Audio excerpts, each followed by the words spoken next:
അന്തസ്സിൽ ജീവിക്കണം, പരലോകത്തെക്കുറിച്ച് ആലോചിക്കുന്ന പോലുമില്ല. അങ്ങനത്തെ ആളുകൾക്ക് അവരാഗ്രഹിക്കുന്നത് നാം ഇവിടെ കൊടുക്കുന്നുണ്ടല്ലോ, നാം ഉദ്ദേശിക്കുന്നവർക്ക്.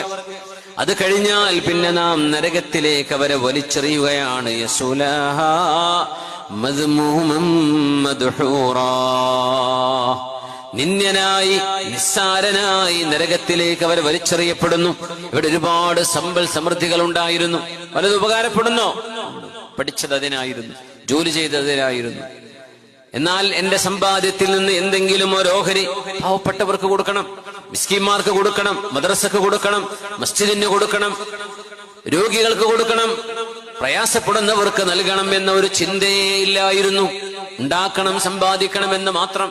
അല്ലാഹു കൊടുത്തേക്കും. കുറെ പിഷ്കന്മാരായവര് ജീവിക്കും, അവര് മരിച്ചു പോകും. പക്ഷെ നാളെ പരലോകത്ത് നരകത്തിലേക്ക് അല്ലാഹു ആട്ടിവിടും.